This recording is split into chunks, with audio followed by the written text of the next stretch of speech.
Good morning everyone. स्वागत है आपका हमारे चैनल पे। और आज है 11 इंपॉर्टेंट न्यूज़ को यहाँ पर देखेंगे और जो कि आपके एग्जाम में डायरेक्ट क्वेश्चन यहाँ से देखने को मिलता है। ओके, फटाफट कर लेते हैं हम लोग। सबसे पहले देख लीजिए, आज का फ्रंट न्यूज़पेपर में जनसंख्या को लेकर यहाँ पे बात की गई है। ठीक है, अभी आप देखोगे ना, भारत में जो है ना, इस साल के अंत में मतलब 2025 में, इस साल के अंत में 1.46 अरब पहुंच सकती है, ऐसा अनुमान है। कुल मिलाकर याद रखिएगा, डेटा याद रखिएगा, क्योंकि ये सब जो है ना, ज्योग्राफी में और इकोनॉमिक्स में यहाँ से क्वेश्चन पूछे जाते हैं। आपके प्रीलिम्स में भी जो है ना, करंट अफेयर में ये लो फैक्ट पूछ लेता है। अभी देश की जो 68% आबादी है ना, आप इस कितना है, 68% जो आबादी है, जनसंख्या है, वो कामकाजी वाला है। कामकाजी कहने का मतलब कि काम करने में सक्षम है, जैसे कि 15 से लेकर 64 वर्ग के बीच वाले जितने आयु के लोग हैं ना, वो सब कामकाजी वर्ग के लोग आते हैं और अपने भारत में 68% है। ये सब जो है ना, डाटा को याद रखिएगा। मेंस में आंसर फीड जब कीजिएगा तो वहाँ पे डेटा का पुट कर सकते हैं। ठीक है, जब भारत के बारे में इंट्रोडक्शन लिखना होगा ना, तो भारत में बता दीजिएगा कि जब आपसे डेमोग्राफिक डिविडेंड को लेकर या ठीक है, तो जनसंख्या लाभांश की स्थिति बोलते हैं, तो वहाँ पे डाटा को आप पुट कर सकते हैं।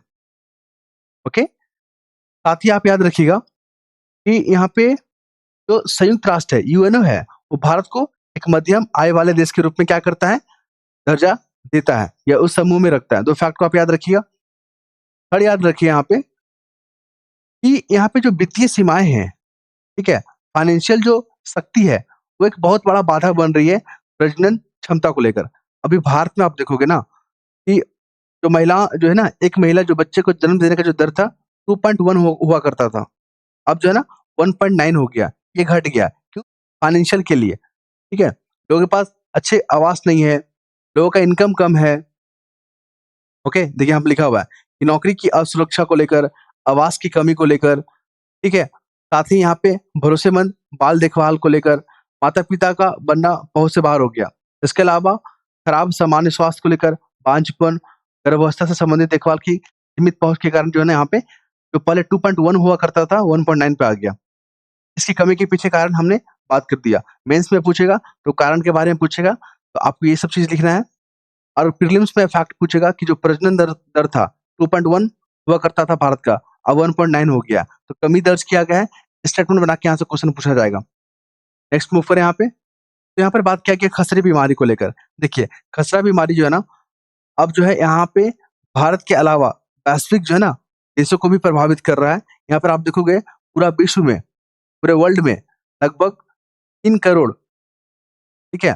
1 करोड़ 3 लाख लोग जो है ना, खसरे से प्रभावित है। और आपको बता दें, खसरे का खतरा जो है ना, सबसे ज़्यादा बच्चों पे पड़ता है। ये फैक्ट याद रखिएगा। साथ ही आपको बता दें, इसका जो टीका है ना, टीके का खोज किया जा चुका है। मतलब टीका जो है ना, विकसित किया जा चुका है। आप इसको याद रखेंगे। ठीक है? 1963 में आपसे स्टेटमेंट बना के ये क्वेश्चन पूछेगा, इसका टीका क्या अभी तक नहीं बन पाया है? ये गलत हो जाएगा। ठीक है? 1963 में ये टीका बन चुका है। तो फिर बीमारी बढ़ क्यों रहा है? क्यों नहीं टीका को डिस्ट्रीब्यूट किया जा रहा है? क्योंकि इसके जो नियम कायदे हैं, इसको लागू करने का जो इच्छा शक्ति होता है, उसमें कमी देखा गया है, ढीलापन देखा गया है। यही कारण है यहाँ पे। ओके? इसको आप याद रखेंगे। खसरे को लेकर अगर मेंस वगैरह में क्वेश्चन पूछता है, तो आप 4-5 पॉइंट से आप अपने आंसर को लिख सकते हैं। पूरा का पूरा यहाँ पे जो है ना, बाल श्रम, लेबर, चाइल्ड को लेकर यहाँ पे बातें बातें की गई है। कुल मिलाकर अब अगर हम लोग बात करें, आईएलओ इंटरनेशनल लेबर ऑर्गेनाइजेशन का रिपोर्ट है कि 16 करोड़ पूरे विश्व में बच्चे जो है ना, बाल श्रम से जूझ रहे हैं, उसका शिकार हो रहे हैं। बच्चों का उम्र क्या होता है? किताबों के साथ खेलना, स्कूलों में जाके खेलना, शिक्षा को पाना। लेकिन कुछ ऐसे कारण हैं जहाँ पे बच्चे जो है ना, बाल श्रम करने के लिए क्या है, मजबूर हैं। आइए उस कारण को देखते हैं, क्योंकि मेंस में क्वेश्चन यहीं से पूछेगा आपसे। अब जब कोरोना का स्थिति आया था ना, कोविड वाला, उस समय ये स्थिति को और भी भयानक बना दिया। ठीक है? देख लीजिए यहाँ पे। बाल श्रम एक ऐसी गंभीर समस्या है जो बच्चों से उसका बचपन छीन लेता है, बच्चों से उसका शिक्षा छीन लेता है, बच्चों से उनका सुनहरा भविष्य छीन लेता है। यही नहीं, इससे बच्चों में शारीरिक, मानसिक और लैंगिक विकास को बाधित पहुँचता है। फिर देख लीजिए यहाँ पे, आज जो है ना, पूरा विश्व तकनीक विकास की जो बातें कर रहा है, तकनीक की राह पे आगे बढ़ रहा है, वैश्वीकरण को फॉलो कर रहा है। फिर भी आप देखोगे पूरे विश्व में 16 करोड़ का जो है ना आबादी बच्चों का, वो बाल श्रम से जूझ रहा है। क्या ये सही है? यहाँ पे दोहरा जो ना चीज़ देखने को मिल रहा है। इसके पीछे की अगर हम लोग काम करें, तो इसकी समस्या की अगर बात करें, क्या कारण है? तो कारण में आपको लिखना होगा यहाँ पे गरीबी, सबसे बड़ा क्या कारण है? गरीबी, शिक्षा में कमी, सामाजिक असमानता, परिवार में बेरोजगारी, बाल श्रम, कानूनों का सफल क्रियान्वयन, कुल मिलाकर गरीबी। मान लीजिए जो परिवार गरीब है, उसके पास इनकम का कोई सोर्स ही नहीं है, तो माता-पिता क्या करते हैं? बच्चों को बोलते हैं तुम जाओ कमाओ, तुम काम करो, तुम पैसा कमा के लाओ। तो बच्चे लोग क्या करते हैं? होटल में जाके काम करते हैं। बच्चे लोग कारखाना में बम वाला फैक्ट्री होता है, वहाँ पे काम करने लगते हैं। कुछ भी काम करने लगते हैं, ठीक है? ये सब क्या होता है? लेबर चाइल्ड को बढ़ावा मिलता है। किन कारणों से? गरीबी, बेरोज़गारी, जो कानून है, उसको सही से लागू नहीं कर पाना। इससे भी जो यहाँ पे बाल श्रम देखने को मिलता है, ठीक है? फिर कोरोना महामारी जो आया ना कोविड-19 वाला, तो इससे जो श्रम था उसको और भी बढ़ा दिया। यहाँ पे ये चीज़ लिखा हुआ है। फिर हम लोग बात करें यहाँ पे बाल श्रम को जड़ से उखाड़ना है ना, तो उखाड़ना एक बहुत बड़ा चुनौती बन रहा है। इसके लिए हमें क्या करना होगा? इसके लिए हमें सरकार और समाज को, स्थानीय प्रशासन को, परिवारों को मिलकर जो है ना काम करना होगा।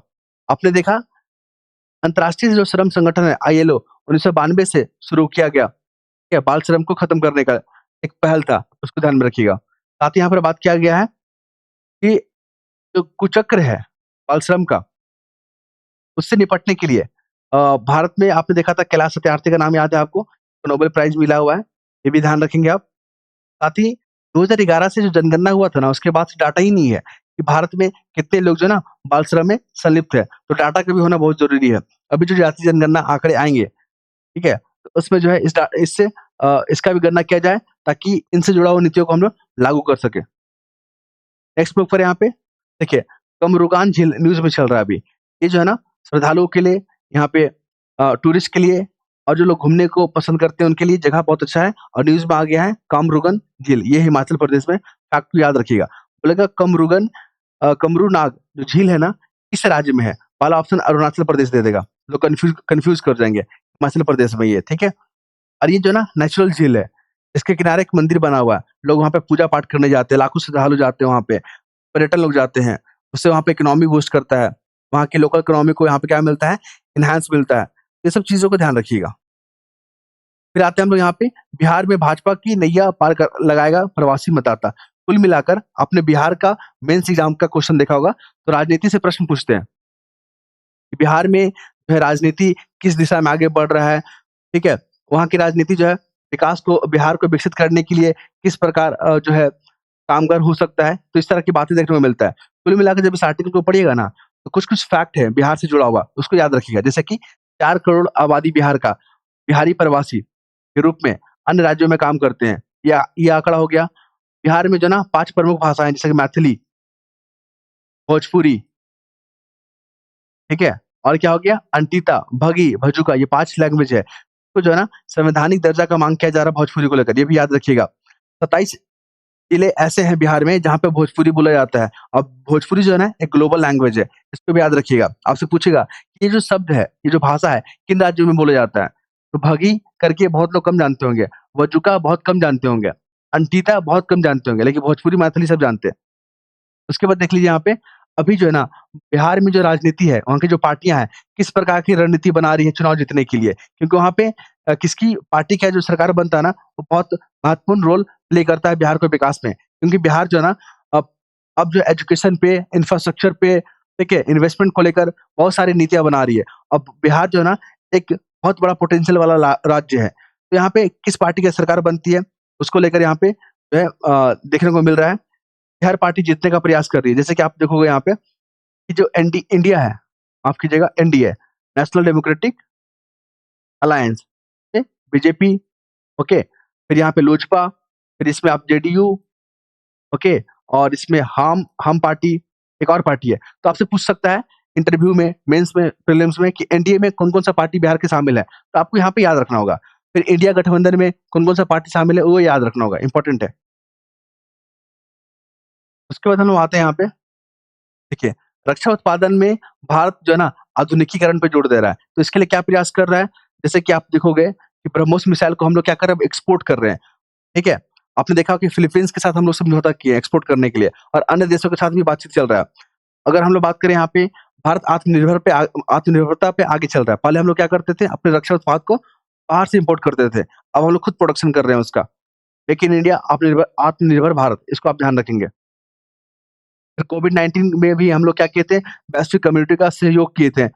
और फिर हम लोग देखिए यहाँ पे यूएनओ के माध्यम से हम लोग अपनी सेना को कई देशों में जो है ना तैनात किए हैं, ताकि वैश्विक शांति सुनिश्चित किया जा सके। तो भारत का जो यहाँ पे वैश्विक प्रोफाइल है वो बढ़ रहा है। भारत का जो यहाँ पे क्षमता है पूरा विश्व जान रहा है। देखिए ईएफटी आपसे पूछेगा, यूरोपियन फ्री ट्रेड एग्रीमेंट, ये किन देशों के बीच में हो रहा है? तो यहाँ पे देख लीजिए, आइसलैंड, लिस्टेटिन, स्विट्जरलैंड, नॉर्वे। याद रखिएगा, इंपॉर्टेंट फैक्ट है, बीपीएससी 71 में ये लोग पूछ रहा है इस बार फैक्ट को, ठीक है? यहाँ पर देख लीजिए, अभी डोनाल्ड ट्रम्प जो है ना, अपनी जो नेशनल जो गार्ड है ना, जो सेना है, उसको जो है यहाँ पे लॉस एंजिला में तैनात किया है। क्यों किया है? क्योंकि वहाँ पे विरोध प्रदर्शन चल रहा था उसको शांत करने के लिए। तो वहाँ के जो गवर्नर है ना, कदम का विरोध किए। तो उस गवर्नर का नाम याद रखिएगा, लॉस एंजिला के गवर्नर है ना, उनका नाम है गोविंद न्यूसेंस। ये एग्जाम में क्वेश्चन फैक्ट पूछ रहा है। एक लॉस एंजिला याद रखिएगा, उसके गवर्नर का नाम याद रखिएगा। ये फैक्ट आने की पूरी संभावना है। सीतामढ़ी में माँ सीता का मंदिर बन रहा है, भव्य मंदिर बन रहा है। तो आपसे पूछेगा कि माँ सीता का मंदिर किस राज्य में और किस जिले में बन रहा है? तो बिहार में बन रहा है, बिहार के सीतामढ़ी जिले में। कुल 38 जिला है, ये भी याद रखिएगा। सीतामढ़ी जो है ना, नेपाल के साथ सीमा साझा करता है, ये भी फैक्ट याद रखिएगा। फिर देख लीजिए यहाँ पे ग्रेटा थनबर्ग, ये एक सोशल वर्कर है, एक जो है ना क्लाइमेट चेंज को लेकर ये एक एम्बेसडर के रूप में काम कर रहे हैं। ये स्वीडन के रहने वाले हैं, ये भी याद रखिएगा। एक जहाज, मैंडलिन नाम का जहाज था, उससे रवाना होके इज़राइल होते हुए गाज़ा जा रहे थे सहायता पहुँचाने के लिए, लेकिन इज़राइली सेना ने उन्हें रोक दिया। तो आप याद रखिएगा, उस जहाज का नाम मैंडलिन है। ये कहाँ की रहने वाली? स्वीडन की। ये जो है ना जलवायु कार्यकर्ता है, ये भी याद रखेंगे आप। और एक बंदरगाह न्यूज़ में आ गया है, अशदोद, अशदोद बंदरगाह। आपसे पूछेगा कि अशदोद बंदरगाह जो है ना, गाज़ा इज़राइल के युद्ध में चर्चा में देखने को मिला। ये किस देश में पड़ता है? तो वहाँ पे लिख देगा फिलिस्तीन, वहाँ पे लिख देगा इज़राइल, वहाँ पे अन्य देश का नाम दे देगा। तो ध्यान रखिएगा, ये इज़राइल का अशदोद बंदरगाह है। उसके बाद हम लोग देख लेंगे यहाँ पे न्याय प्रणाली में हमारे जो चीफ जस्टिस ऑफ इंडिया है, उन्होंने कहा ना कि टेक्नोलॉजी को न्यायपालिका में शामिल करना सही बात है, लेकिन उसकी कुछ सीमाएँ हैं। क्योंकि अभी आपने देखा, इंटरनेट कनेक्टिविटी सभी लोगों के सामने नहीं है, मोबाइल फ़ोन नहीं है, डिजिटल पूरे देश में नहीं पहुँच पाया है हर कोने में। अगर हम पूरी तरीके से डिजिटल हो जाएँगे ना, तो जो वंचित लोग हैं, वो लोग को न्याय कैसे मिलेगा? ये भी बहुत बड़ा चैलेंजेज़ है। इन्होंने इस चीज़ को दोहरी तलवार के रूप में रेखांकित किया है। आपसे मेंस में यहाँ से क्वेश्चन आने वाला है इस बार 71 में, बढ़िया से पढ़ लीजिएगा। और इसको हम क्वेश्चन करवाएँगे अपने पेड ग्रुप में, ओके? जो भी पेड ग्रुप से जुड़ना चाहते हैं, आप यहाँ पे जुड़ सकते हैं। नंबर आपको बता दें एक बार यहाँ पे 9430357042, आप इस पे कॉन्टैक्ट कर सकते हैं। और जितने भी इम्पोर्टेंट क्वेश्चन हैं, सारे को वहाँ पे पीडीएफ के माध्यम से आपको प्रदान किया जाएगा। ये जो है ना अफ्रीका का फिजिकल मैप है, इसको ध्यान रखिएगा। हॉर्न ऑफ अफ्रीका बार-बार क्वेश्चन पूछता है। यहाँ पे यूक्रेन से कौन-कौन सा देश जो है ना सीमा साझा करता है, उसको ध्यान रखिएगा। उसके बाद यहाँ पर आप देख लीजिए, अभी इज़राइल चल रहा है न्यूज़ में, तो कौन किस-किस देश के साथ सीमा साझा करता है, वो भी इम्पोर्टेंट है। उसके बाद यहाँ पे अफ़गानिस्तान न्यूज़ में आ गया है, किन-किन देश के साथ सीमा साझा करता है, वो भी आप याद रखेंगे। ठीक है, इम्पोर्टेंट फैक्ट बन रहा है, बार-बार एग्ज़ाम में पूछे गए हैं।